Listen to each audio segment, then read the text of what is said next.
As you're all very much aware, we've shifted into a more unpredictable, more volatile, and more uncertain economic and financial market cycle. Since mid-February, the stock market experienced a 20% correction to its trough on April 8th. It has since partially recovered, but the VIX is still elevated, suggesting continued volatility. At the same time, the bond market is also behaving abnormally. Typically, when the stock market falls and money makes a flight to safety, bond prices go up and Treasury yields fall. And that started to happen after the Liberation Day tariffs were announced, but then demand for bonds eroded and Treasury rates went up. Experts have indicated that this, together with the fall in the value of the dollar, suggests that international investors may be shying away from U.S. investments. So where does capital go when both the stock market and the bond market are simultaneously volatile? Especially as recession and inflation risks are rising. Gold is viewed as a safe haven. Since April 7th, the price of gold has climbed by more than 11%. Others are saying crypto is the place to be.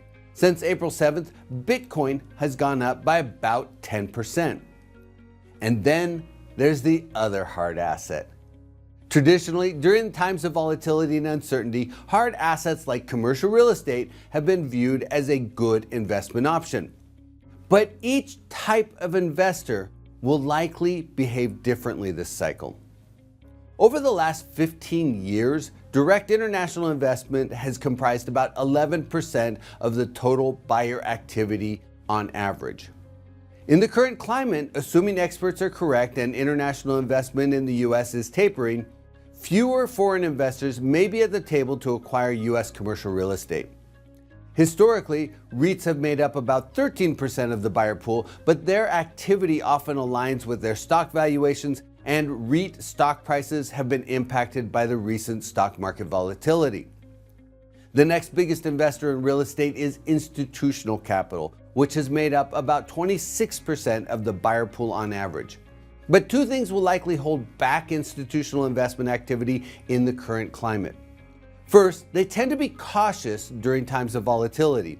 And second, they have target portfolio allocations, with a certain percentage of their capital going into the stock market, a percentage going into the bond market, and a designated percentage going into real estate. But when portions of their portfolio gain or lose value, they typically rebalance the assets to move back to their targets. We've seen this before when the financial markets fell.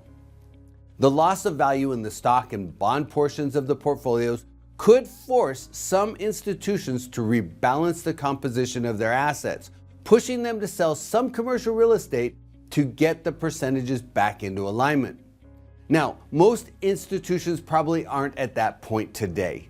More likely, they're taking a wait and see approach. But if the current climate of uncertainty and financial market volatility leads to a sustained weakening of the stock and bond markets, some institutions may rebalance their portfolios. Then there's the last group of investors, the private investors, which have historically made up about 46% of the buyer pool. This group tends to behave very differently than institutions.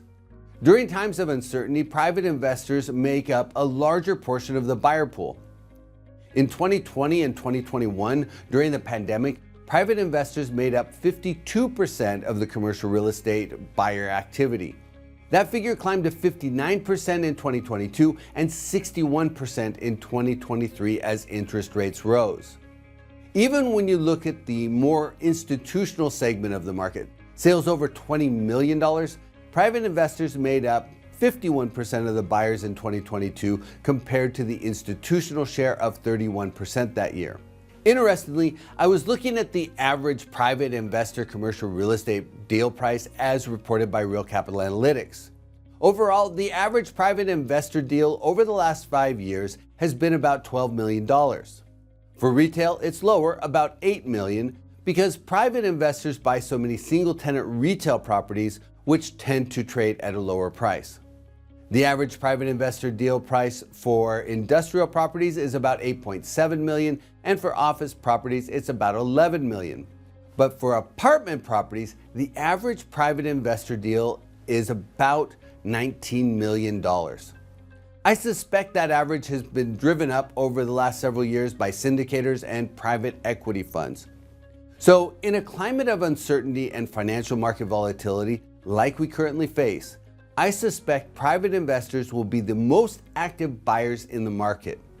Of course, commercial real estate will undoubtedly face challenges in the coming year, especially if there's a recession.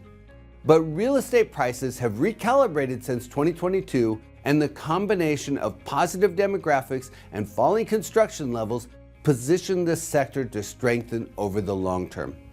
As always, investors need to keep their eyes on the horizon.